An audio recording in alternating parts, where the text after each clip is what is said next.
Do you love a good Dave rant? Want to see the latest Ramsey Show videos going viral? Check out your favorite moments from The Ramsey Show on YouTube. Go watch and subscribe to The Ramsey Show channel on YouTube.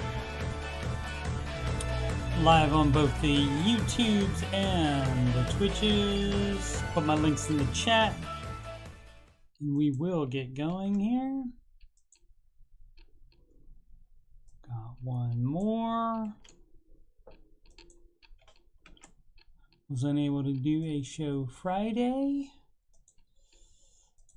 but back today. Alrighty.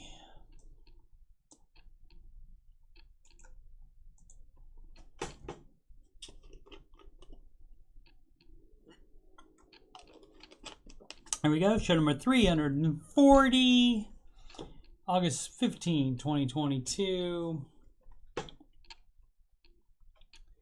And you know how we do it.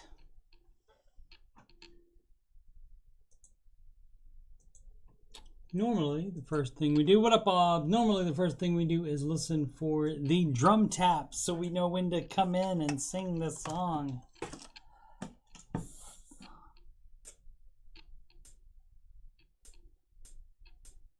Like all plans, it starts with step one. $1,000 emergency fund. Step two, you'll pay off all your debt.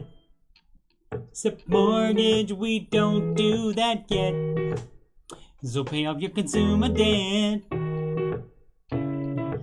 Every one of the charges, from smallest to largest. Baby, step 3 is next. Full emergency fund of expenses. You stay gazelle intensive. His name is Dave Ramsey, and this is his plan. And I hope to meet him. I admire the man. I've messed up in my life, but these steps have made it right. That's why I coach, that's why I coach, and why I host this after show. If you don't like the way it's working out, you should do the baby steps. And if you want to have financial peace, then you should do the baby steps. Step 4 is when you can take a breath. Go, let's gazelle and invest. Step 5 is to save for your kids. No student loans at all for no college. 6 is to pay off your home. Step 7, build your wealth and don't keep it all yourself. And you've lived like nobody else. Now you get to live large, and now you get to give large. His name's Dave Ramsey, and this is his plan. And I have to meet him. I admire the man. Messed up in my life, but these steps have made it right. That's why I coach, that's why I coach, and why I host this YouTube show. If you don't like the way it's working out, you should do the baby steps. And if you want to have that financial peace, you should do Dave's baby steps. Trumpet, take it home.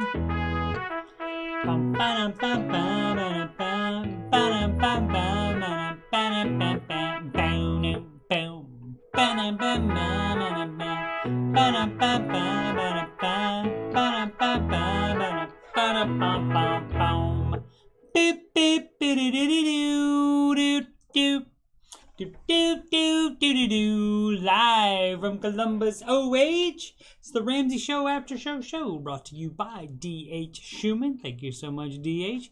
Here we talk about the Ramsey Show YouTube chat, and the people in it, and all things financial, and whatever else I want to talk about. I'm your host, Coach Steve Money. I'm a certified Ramsey Solutions financial coach, and you can schedule a free consultation assessment with me at calendly.com/Coach Steve Money. That link is at the top of the chat. chat, video description below, and on the right side of my YouTube banner, right about, above those blue boxes. And if you go to that page yourself, you won't see those blue boxes. Those are just for the channel owner. Let's see, what else? You can email me about anything. Yes, anything at CoachSteveMoney@gmail.com. You can reach me on Instagram. Add me on the gram at Coach Steve Money, no spaces. And if you'd like to donate to the channel, just like D.H. Human did, paypal.me/Coach Steve Money. Alrighty. Thanks for the... I'm glad you're all right off. Thanks for the IO. Much appreciated. Alrighty, so on a brand new show today, the hosts were Dave Ramsey and a guy we know and love in the YouTube chat. Used to be the YouTube host, used to be the live events host for years. And now he's actually a Ramsey personality as far as co-hosting. And so we have a partial song for him, and it goes like this. Yeah, yeah, yeah, yeah. He used to host YouTube back in the day. King Coleman calls him George, Camel with the K. Now George hosts 3 podcasts, they don't cost a cent. It's Baru, Future, Entree, Leadership, and the Fine Print. Opened up YouTube, saw the thumbnail with Camel. It's always fun with George on the panel. Ayo wears ASOS and Deloney wears flannel. No one does it better than our guy George Camel. Paid his house off. Baby step 7, y'all. Got a second dog. Got a 2013 Tesla.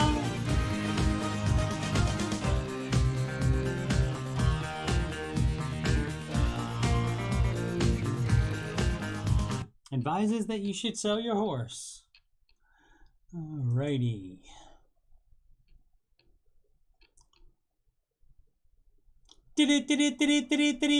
Market report. It wasn't scrolled up straight. My bad. That's my bad. But as you can tell, the happy music, that means that the market is up today.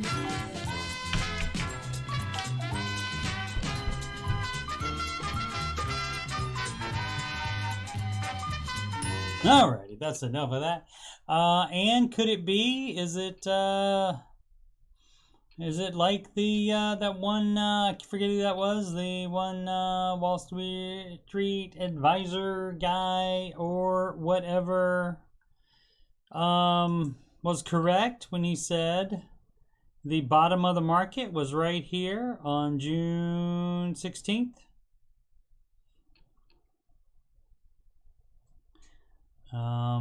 Certainly looks like it. I mean, it, it goes up, it comes back down a little bit, but never gets back down to that low part right there. So looks like it's on the way back. Let's spread it out a little more so you can see. There we go. That's your June 16th right there. So that's your bottom. Let's look at the 1 year. You can spread it out a little bit more. You can see that drop there to the bottom of the market, and hopefully we're done with that. As far as the bottom, just to show you this, this is again the S&P 500, and as you can see right there, there's the top of the market on February 14th, 2020, and then here we have the pandy crash where the entire market dropped 33%. And after that, within 6 months, it was already back and up to a new high, and then kept going all the way up to here. So even with this drop all the way down on June 17th, we still were not as low as right there. So anybody investing in all this time is fine. Even now, they still have that much of earnings. So it's a long game, and you just keep contributing, whether the market's up or down. And so, like, for example, right here, I kept buying there, I kept buying there, I kept buying there, I kept buying there, I kept buying there, I kept buying there, kept buying there, kept buying there. And so when it got back to here, all of this stuff in here was on sale when I bought it, because it was lower than the previous high. And so that's what we got going on. Be the same on the NASDAQ, January 16th, again, if it'll go over there. There we go, 16th, the lowest, the low. And now we're heading straight up. I mean, that looks like a pretty good incline. Granted, it goes up, comes down, goes up, comes down, goes up, comes down, up and down, up and down, up and down, up and down. So, but that's what it does. But as you can see, it's kind of like, if you ignore that and just put a straight line in between this part and the other part, it's going up. Look, pretty much 45-degree angle, something like that. Let's see what we got. The most up today, NASDAQ, 0.62%. I won fantasy mutual funds for last week, or last Friday, and I'll be winning today as well. Fun times, 0.62%, followed by the Dow Jones total market. Dow Jones Industrial Average is the total market index at 0.45%. S&P 500 at 0.4, and the Russell Small Cap Index 0.23. What up, Sid? Let's see if this is here. This is that fund I was telling you about, OBS. And on, let's see if it says it here. It does not, but on the previous page it did. There we go. So this is Friday's results, because it doesn't update until later, because it's a mutual fund, so it doesn't update as soon as the market is closed at 4 p.m. So this is Friday's result, and it was up 2.26%. And so maybe if I open it in a new tab, it will have updated by now. Because normally around 5:30, it's available for me to watch. That's just the, oh, that's the 1 month. Okay, so that doesn't say, and you can't change it to 1 day, I guess, on this. So, but anyway, this is the one I was telling you to look at, and this generally does a little bit better than the NASDAQ. So you can look at either one, and so I would assume that this fund will be about a 0.8, maybe something like that, once it updates later on this evening, and that should be what you should be looking for large cap. That kind of return. Again, you want 10 to 12% at least, but might as well get the most you want, or the most you can get, rather. Okay, so we got all that taken care of. Upcoming earnings, Walmart tomorrow morning at 7 a.m. So we'll see if that has an effect on things first thing in the morning. And then August 24th, a Snowflake and NVIDIA report. Most followed single stocks on the Google. Most up was Tesla at 3.1%. And down actually was Amazon at 0.26. Wonder if there is news on them. Whoops. I don't think you guys get to see that because it opened in a new window. Let me close that and open a new tab. There we go. Boo, boo, boo, boo, boo. Okay. Not too Fidelity. It doesn't matter. The brokerage you're in doesn't matter. It's just that particular fund. Merrill probably has a similar fund to that Fidelity fund. But if you just want to compare your funds to an index, it should be the NASDAQ for the large cap. And what you should be beating that with your large cap. So, and it may not beat it on everyday basis, but like an average, because that's what we're looking for, the average. So the average in a whole year we want is 10 to 12%. Granted, last year we didn't get that because of the market being down. This year we may not get that either. Yeah. But I started investing 3.5 years ago, and today I'm overall at 11.8%, I think. 11.3, some 11 point something percent overall. And so that's within what you're looking for. And a lot of what I bought is when the market was down. And so once that goes back up, that percentage is gonna shoot way over the 10 to 12% that the S&P averages. Yeah. So let's get rid of that.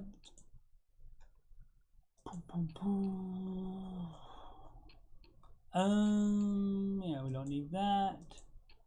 Let's see. That was Amazon again, the lowest. Was actually negative. The rest of them were up. 0.22 for Meta Platforms Inc., artist formerly known as Facebook. Apple up 0.63%. Have a story about them coming up. And let's check the after hours trading, and this is going to be in addition to whatever happened today. So this feeds into what happens tomorrow. S&P up another 0.3%, NASDAQ up another 0.67%, and the Dow up 0.37%. Now, one reason that the NASDAQ is going up more than these other two is that the NASDAQ is the tech stocks, of course, and that dropped more than these other two. So the NASDAQ is even more on sale. So it makes sense that those would be up higher as the recovery continues to happen. And to put it further into perspective, the previous, not last year, but the 4 years before that, the NASDAQ beat the S&P 500. The S&P 500 won last year between those two indices or indexes. All right, so let's see what's going on in the rest of the planet here. In Europe, everything up. In Asia, mostly up. See how that US dollar is doing. Up on the euro. Down to the Japanese yen, up on the British pound loaf, up on the Canadian dollar, and up on the Australian dollar, mate. No shrimp on the barbie tonight. Check our pals in crypto. That's all down today. Interesting. Normally when the market's up, crypto normally follows it. Not today, though. I wonder if there's any no.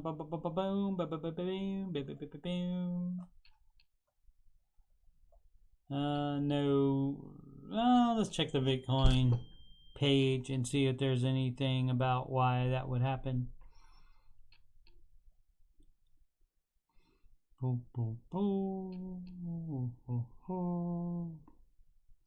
Bitcoin miners in distress. Bitcoin falls after crossing 25,000 over the weekend. All right.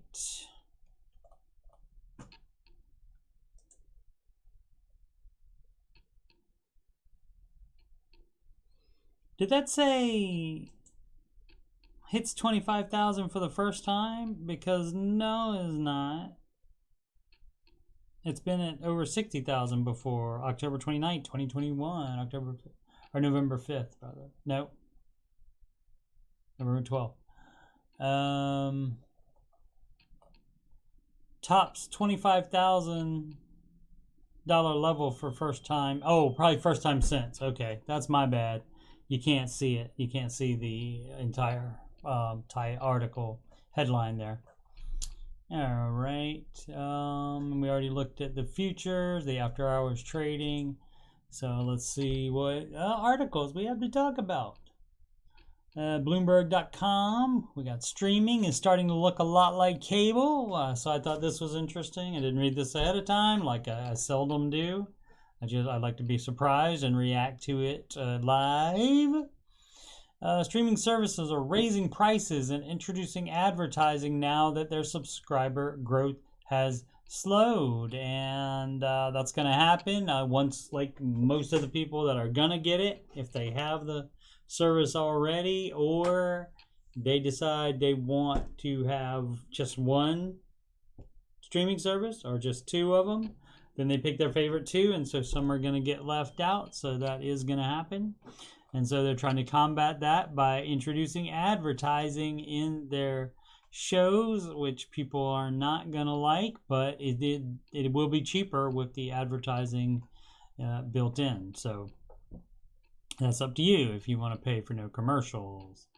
Let's see, pricing is going up, advertising coming in, and there are more channels to watch than anyone wants or needs. That much is certain.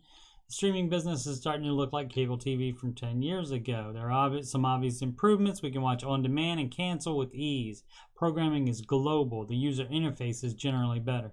And you don't have to watch ads, at least if you don't want. And now, at least if you pay to not watch the ads. But it was only a few years ago that streaming pitched itself as the consumer-friendly alternative to cable bundle. Many of the most recent changes feel as though they are geared towards a different audience, namely Wall Street. It may have been inevitable that the disruptor streaming ended up copying ideas from the disrupted cable. Well, I mean, when you start having revenue affected, anything's up. Any changes are up for possibilities. For all of the innovation that Netflix brought to Hollywood, it was still making TV shows and movies in the same general manager as everyone else. And nothing, not even a monopoly, grows forever. That much is certain as well. Let's see. Streaming services aren't growing in the U.S. anymore. So you got, you just, eventually you get all the customers you're going to get. All the people that are going to subscribe until, like, new ones are born, new ones are come of the age where they could get their own subscription, that kind of thing. But basically, if you're looking at just like adults, eventually you're going to get all the ones that you're going to get. And you'll have some that change their mind, but you have some that change your mind and drop your service too, so they probably equal out or so. Let's see, only one major streaming service added more than 1 million customers in the U.S. and Canada last quarter, and it looks like that's Paramount. So you can see that's the additions right there, the top ones, and Peacock paid lost, Warner Brothers Discovery lost, and Netflix, the big loser. Of course, they have the most amount of subscribers, probably. I don't know that for sure.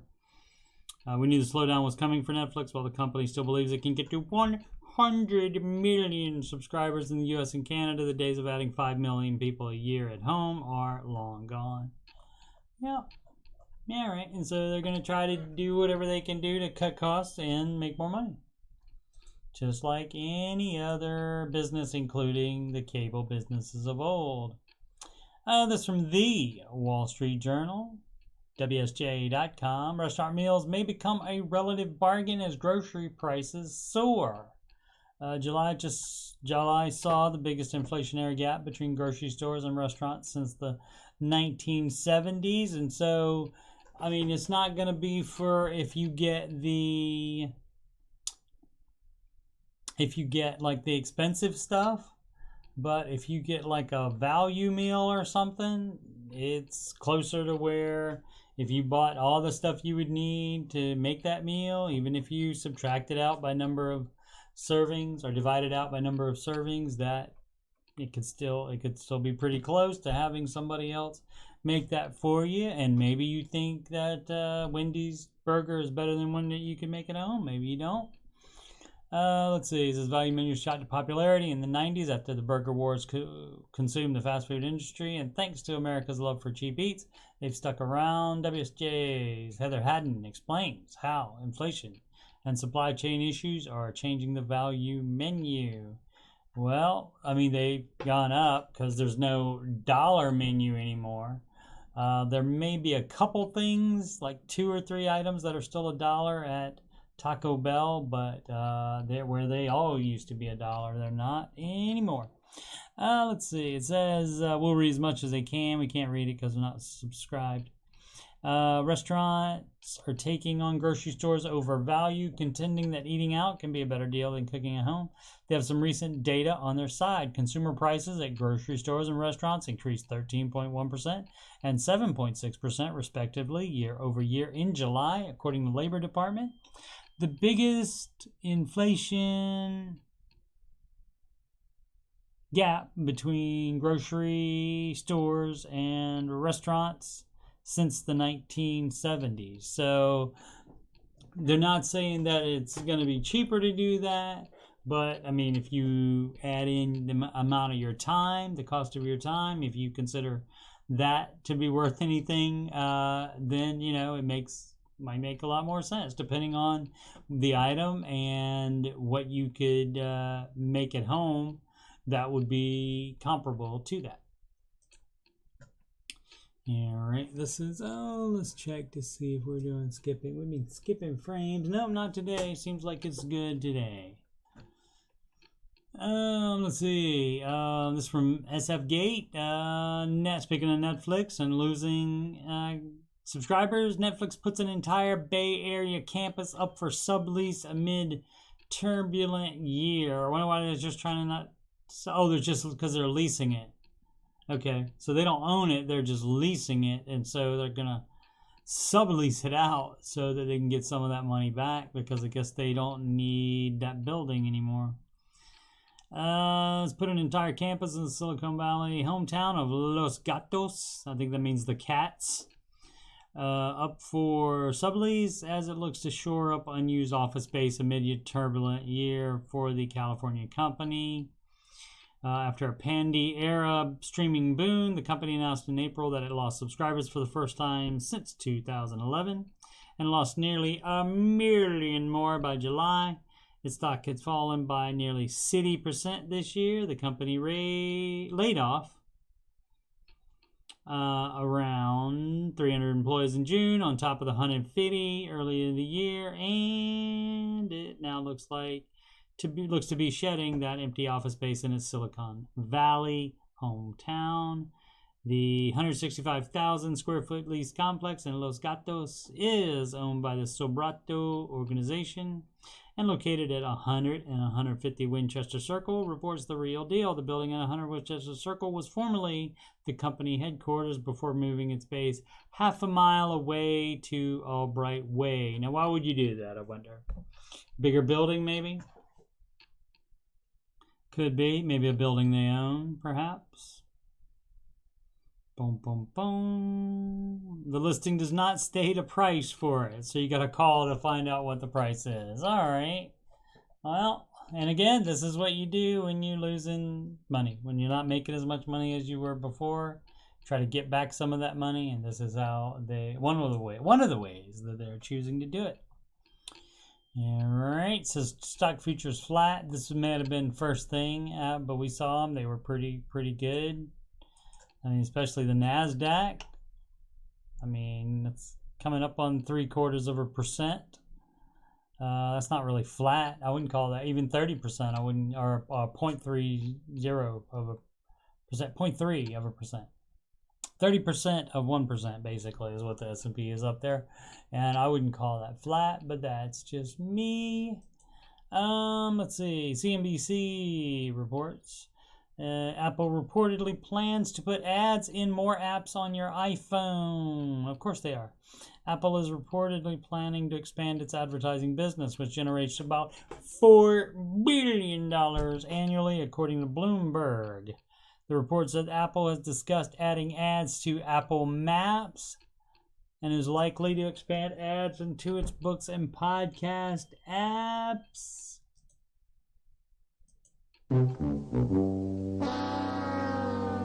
That's not fun. I wouldn't want to be like, oh, let's see, I need directions for this. Let's see how I can do that. And gotta wait for the ad.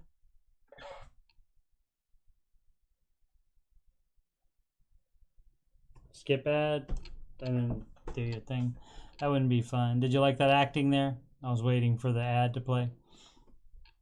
Apple may expand its advertising to more of its first-party apps on the iPhone in order to boost revenue. According to Bloomberg, the company currently generates $0.4 billion. We talked about that. But wants to grow the segment into the double digits. So that's not enough. They want to get $10 billion in annual revenue from its ad business. So, I mean, I guess they're looking at, I would imagine Google probably makes that much from its ad business, which they want to spin off or like move back to, I think they want to move that back to Alphabet, the parent company.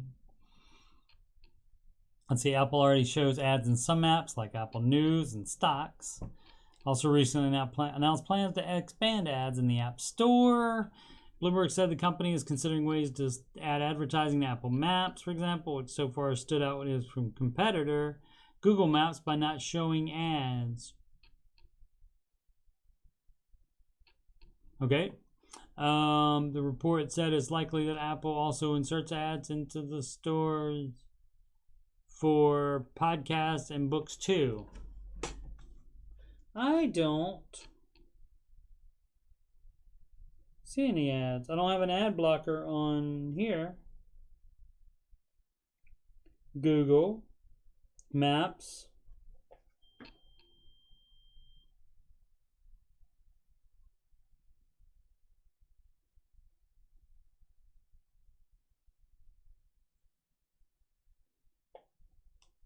No ads. So I don't know what they are talking about.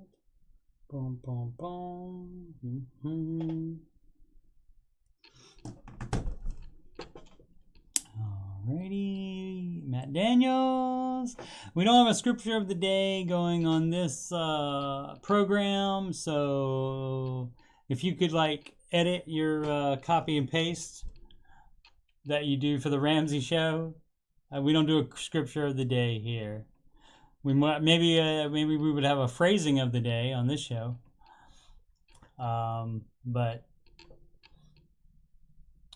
it's possible. Anything's possible. We'll see. We'll see, because we might have to change in order to make money on this show, just like Apple and Google Maps are. But like I said, Google Maps, I pulled it up on my phone and didn't have it. I mean, it's possible, like the web page, if you do maps.google.com on the computer, that would have ads on the side. I don't think it does though. Well, I have an ad blocker, so maybe I'm not the best to check that on the computer. So, Apple spokesperson wasn't immediately available to comment on the report. Shocker.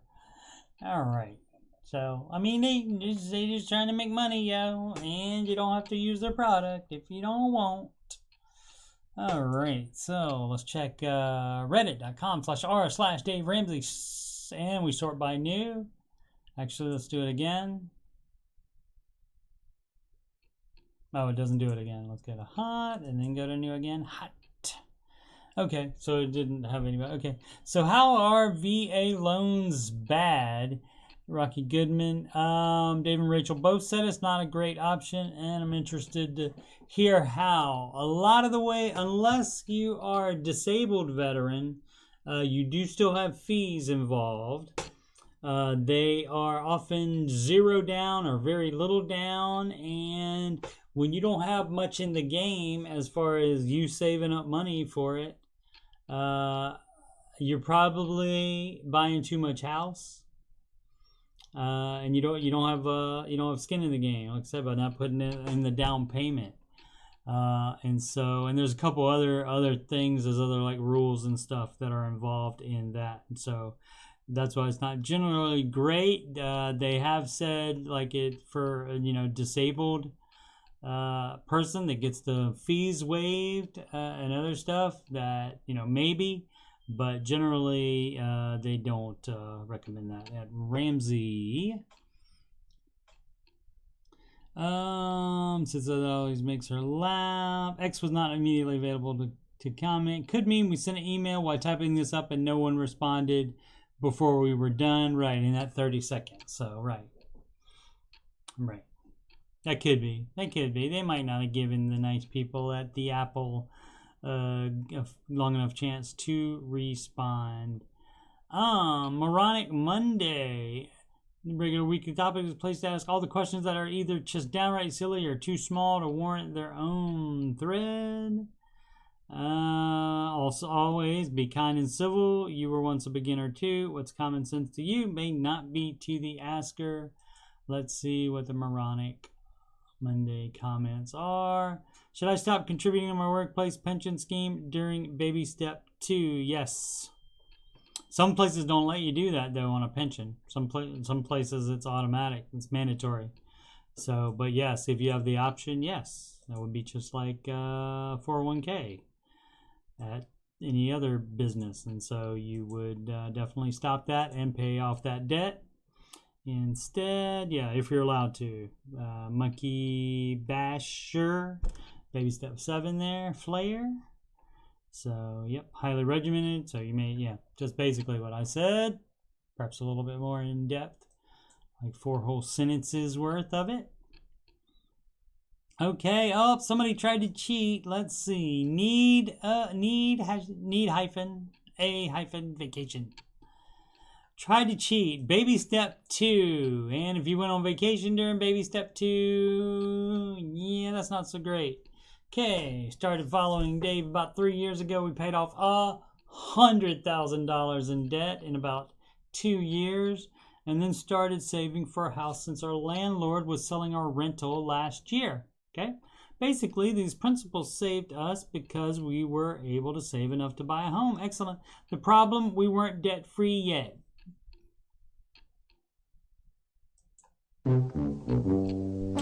The advice is for you not to buy a house if you are not debt free.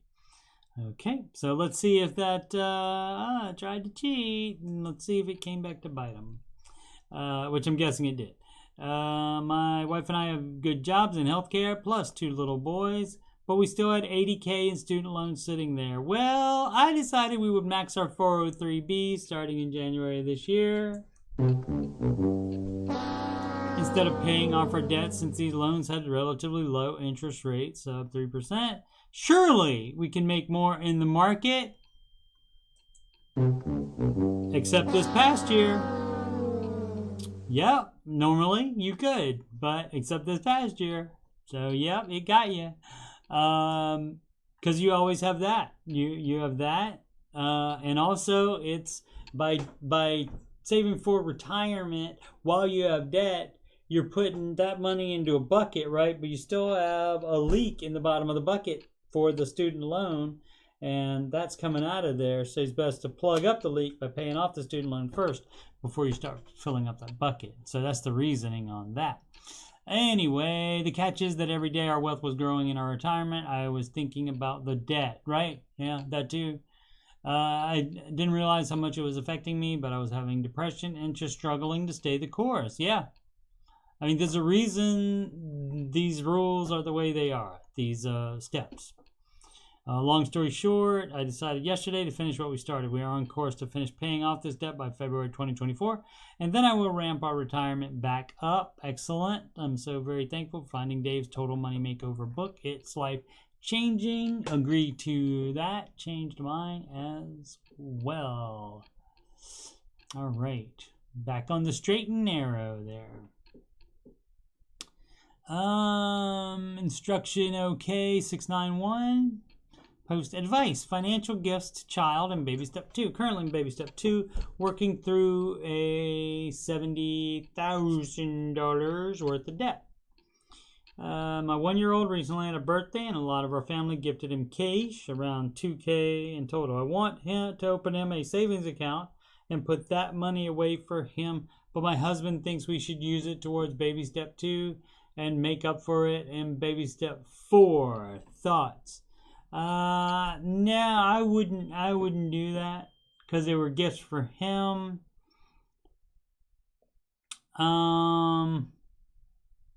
Like, which is, and that's because that was a birthday gift for him.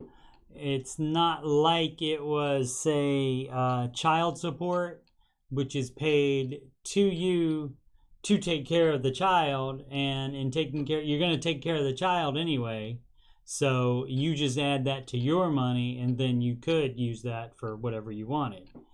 But because you're taking care of the child anyway, if you're getting child support, and that's what it's for. But as far as that, it's a birthday gift for that child, and so yeah, I would do the savings account or let him buy stuff with it if he wants to. Oh no, he doesn't know. He doesn't know how to decide that yet. So, yeah, maybe buy him some stuff with a little bit of it, maybe. But the rest of it, yeah, you can put in a savings account. I wouldn't do it. Let's see what some of the other people. Nope, money given your child is their money. We'll put ours in bank account. I have a separate 529 that people can donate to in lieu of gifts, right? 529 is a educational account. Let's see, agree with 529 chorus. Money specifically for child. I would be pissed if my parents took my money. Don't take your child's money. Husband needs to own what he owns and clean up his own debt. Dirtbag move. Buckeye Smithy. Pretty confident that legally you're within your rights as parents. Yeah, sure. But it's something you regret and feel bad about later. Probably that is not your money. Okay. So everybody, I thought some people would say, yeah, do that. You tell yourself that you'll pay back once your child's money like your own for the first time. It gets easier and easier later on. Okay. Alrighty. In 20 years, that'll pay for a semester of college. Yeah. Alright. Okay. I'm surprised nobody. Generally, you would have people that might take the opposite side as well. Let's see. Dismal _Cal 6144. Home mortgage advice for a male 27. And it's going to be the same advice no matter what your sex is, no matter how your age is. I live in Denver, Colorado. I'm trying to buy a home and curious how to navigate buying a home or if I will even qualify anytime soon to enter the market. I am enter the market. Well, you don't need to qualify. We'll see what he means by that. I mean, does he just mean having enough money? I'm on baby step 6. Wife and I don't have kids. Oh, okay. How can you buy? Do you already have a home? If you're on baby step 6, you're trying to pay off the home. Let's see, we have $27K in savings with $15K representing the 6-month emergency fund. All right, no debt of any kind. Renting a 1-bedroom for 25% of our take-home pay, which is $15.75, the cheapest we could find in Denver near my job. And yeah, Denver, not going to be a cheap house. So you're not on baby step 6 because that's paying off the mortgage. You don't have one yet. So you would be in baby step 3B. Which is saving for a down payment.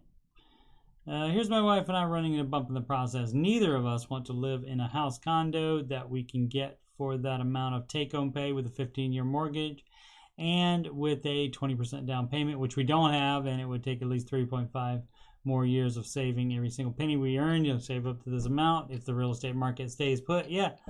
And so does our income. Just to live in a home we don't want in a high crime area of town. I'm using the Dave Ramsey mortgage calculator to determine how much total monthlies will cost by entering the home's listed price on Zillow. And the problem is people always just compare it to the rent and mortgage amount. And that's not how it works, because if you own the house, you're paying the mortgage. And if there's a plumbing problem, you have to fix it. That takes the thing out. So say the mortgage price is down here or about the same as the rental. So if there's a plumbing problem, there's an HVAC problem, there's a roof problem, you are paying for that. If you're renting, the landlord is paying for all that problem. So that's what you get by renting, even though it's maybe the same or a little more. Let's see, we're both fine settling with the homes that are around 40 to 50% of our income. That's not settling. That's way too much. And putting the work into them to make it look the way we would want our home to look. These homes are. What is the problem here? Slightly lower crime area, which also perk. This would also include a 30-year mortgage. Why are you going to a 30-year mortgage? Because you can't afford it. That means you can't afford it. If you can't get it on a 15-year fixed, if that makes the payment too high, then you can't afford it, and you're also going against your rule there for comparing it to rental. If this is what we shouldn't buy right now, should we just rent for the next 5 to 10 years in order to save the 20% down payment and for it to be within the 25% take-home pay on the home we want? Yeah. Make more money, cut expenses, and save more. Work more, spend less. That's how you do that. We're both trying to increase our income now. Good. Engineer making $80K. Wife earns $45K a year. Thanks. I hope you guys can help with any advice or encouragement. Yeah, I mean, another way to do that would be to not live in Denver. To live, like, the further away from the city you get, generally the prices go down on the real estate. And so, yeah, I mean, if you're even thinking about if it's going to be 40 to 50% of your income on a 30-year mortgage as well, so that would means it would be 60 something or more on a 15-year mortgage. So yeah, you can't afford it. You can't do it. You can't get the ones you want right now in the area you want, and so I guess $125K a year isn't enough. They don't have kids, so you don't have to worry about that. So maybe look at the budget again, look at the lifestyle, see what you're doing for lifestyle stuff. Because $125K a year, that's pretty good, but it might not be enough for Denver, Colorado. And you don't get a pass with the advice just based on where you live and how much you make. In that case, you got to make more in order to live there and follow this plan. So that's the dealio. Let's see. Oh, a question. Helena de Carvalho. What does EPA stand for? Employee Assistance Program. Jobs pays for this. I have no idea what it is. Also, this thing I can pay for. I can remember the complete name, but ends in ER. Work in a hospital. Thank you. Yeah, I don't know that either. Could be the Employee Assistance Program. Maybe they set aside, maybe they set aside a certain amount of money to be an employee-only charity type fund. Maybe. Let's see what the Google says. America's favorite segment of the show, Steve Google stuff. Employee Assistance Group. Delivering more than twice the benefits and services. Employee Assistance Program. Confidential short-term counseling service for employees with personal difficulties that affect their work performance. They could offer other things in addition to the counseling, perhaps. Employee-sponsored assistance plan, work-based intervention program designed to identify and assist employees in resolving personal problems that may be adversely affecting their performance at work, such as marital, financial, or emotional problems, family issues, or substance or alcohol misuse. So, yeah. Pretty cool for the, I mean, they don't have to do that. They could just have, when issues like that occur and it affects the person's productivity, affecting their performance at work, they could just demote them, fire them, or whatever. So it's pretty cool that they're at least trying to help. And, I mean, the end goal, though, is to get that performance at work back up, but it would help them resolve those problems. So sounds like a good idea, at least on the outset. Depends on what else is involved. Oh, what time is it? Master Menji, back on the horse, resuming my debt-free journey. Must have got off the horse. Sid says 125K in Denver is 78K in Columbus, OH. Yep, that's the deal. So You know, so but even 78 in Columbus, you wouldn't have to do with no debt. You wouldn't have to do.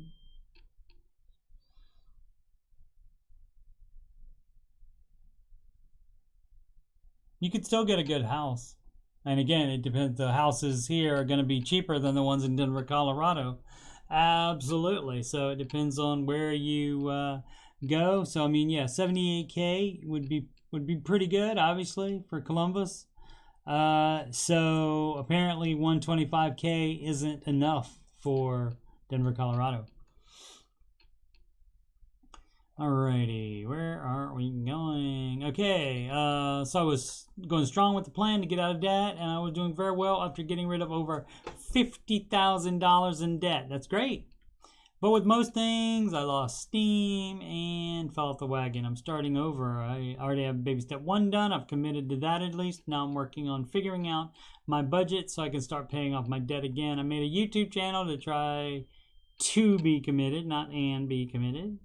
And have a Twitter as well. It keeps me motivated and accountable. It's called In Debt, and so they would like you to read that. I'm surprised they left this up, because normally they don't allow any kind of self-promotion or anything. I asked them if I could, the moderators of this, if I could post the Baby Step song and I think the John Deloney song as well. I asked them also about the Rachel Cruz song, and they never got back to me, so I just gave up on that. Let's see. I can't wait to get moving again. The hardest part is starting again after being careless for months. Yeah, but at least you're starting. I mean, you can't go back and get that time back where you weren't working on it, but you did get rid of over 50K in debt, so that was good. And so now that you're doing the steps, you started baby step 1 again, so you know how to do it. You know how it works. So, yeah. That's good. Let's see. Yeah, the median home price in Denver is $534K. And with SIDS 2.5 times your income, 125 times 2.5 equals a 350K house. And that is a quick number. You multiply by 2.5. That's a quick number that she came up with to figure out how much house you could get approximately. So, and that's close enough to show us the difference between 350 for a house as opposed to 534K. So yeah, not happening in Denver for those people. Or if it is, you're going to be house poor, and if any little thing happens wrong, they'll have to sell the car, sell the house, and move. So say sell the car so much, I said it on accident, as the kids say. Let's see, we got underscore. I think that's 3 underscores. Meow meow meow, and underscore again at the end. When to buy a new car? When you have the money for it, is the short answer. Okay, so long story short, around April 2019, I started my current job. Probably none of this matters. My car at the time was pretty old, but had relatively low miles for being 20 years old. My working plan was to drive it until it broke, since I was driving the traffic both ways, about 2 hours round trip. The vehicle in question is a 1999 Honda Civic at the time. I wagered it. It had about 3 to 4 years left before getting into the plus 200K mile range, and then you run into some unreliability, mostly easy fixes, but weird quirks and things. My entire time owning the car has been pretty maintenance free, and I still like it, but it's getting old. Okay. Also because of Pandy. Wow, this is a lot of stuff for no reason. Okay, so it needed work. Cars are gonna need work. 1,200. If you also count getting new tires, since the other was worn from sitting. Fully remote now, so I don't necessarily need a car. So then we did some restructuring. My department decided they could be completely remote we already had quite a few remote workers before the Pandy, so it's something that likely won't change in the near future. Anyway, got my car fixed up, and all this time I've been regularly starting, let it run 1 to 2 times per week to keep the battery charged, or rather keep things moving since it's just sitting? Do you have to go to the grocery store or something ever? Recently, the check engine light came on. Interesting. Probably small, but I guess I'm also at the point where I'm just so tired of being at home 24/7. It's mentally exhausting to never leave. I walk around town and walk to the store. Excellent. 4 to 5 times per week just to get outside, but I still feel trapped like I'm aimlessly walking around. Okay. Debating buying a brand new car. Nope. Not if you're still in debt. Baby step 3B. So any money you spend is less money for your deposit. Not deposit, somebody else called it a deposit earlier. Mistakenly, it's a down payment. And so that's less money for your down payment. So it only puts you further behind in getting a house. So up to you. Up to you on that. But again, you're gonna pay. I have the money to pay cash, but I guess it's hard to justify that large of a purchase, especially if it's probably some of your 3B money, your down payment money. At the same time, the car is going to be 23, 24 years old. So do I just dump more money into it? Might be something. You don't know what it is. I mean, you could get at least diagnosed to see what it is. Bum, bum, bum. Yeah. So, I mean, and this was a ton of stuff we didn't need to know to answer the question, but I guess better too much info than not enough. Yep. So it says, Holy Wall of Text, Batman. All right, home profit calculator. All right, and this will be the last one. Actually, we'll do this one tomorrow, because one of the days here because that's going back to the weekend and back to Friday, and one of these days there won't be many posts on there. Sometimes that does happen. All right, so I didn't do any streaming this past weekend, but I'm still working on Stray on the PS4. It's a game where you play as a cat. It's fun times. And of course, this show, Monday through Friday, 6 p.m. Eastern Time, the Ramsey Show Aftershow show. I was thinking about doing a tech support with Coach Steve Money this past weekend. Did not do that as well. Also, I have access today, I think, to Madden 23, the new Madden game. So it's possible this week there will be a stream or two with me playing that for the first time, looking at the franchise stuff on that. So we'll see how it goes. To get my plugs again, they are at the top of the chat and in the video description below and on the right side of the YouTube banner there. I'm Steve Simpson, also known as Coach Steve Money, and I'm a Ramsey Solutions certified financial coach, and you can schedule a free consultation with me. Just click the link to calendly.com/Coach Steve Money. Click financial coaching right there. It will show you a calendar, and you can pick the day you want and the time you want for that appointment. And we do that online over probably Google Meet. And we'll make that happen. Calendly will email me and let me know when you want that appointment, and I will email you and let you know what financial information I need from you in order to accurately financially assess you, where I apply all the Ramsey things to you and let you know where you are.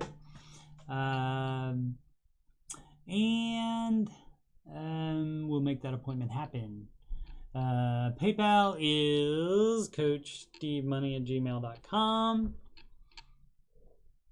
No, that's the email address, and you can email me about anything you want. The PayPal, for PayPal donations, it's paypal.me/CoachSteveMoney down at the bottom of my webcam frame there. Instagram, Coach Steve Money, no spaces. I haven't put anything in there in a while. I should be getting back to that. 424 subscribers. Thank you so much. If you've already subscribed, thank you. If not, please consider it. Also, like and comment. And that lets me know what you think. Also lets YouTube know what you think, and maybe they'll appreciate me a little bit more. Never know about that. Alrighty, and everybody have a wonderful whatever time of day is that you're watching this, and make smart financial decisions every day.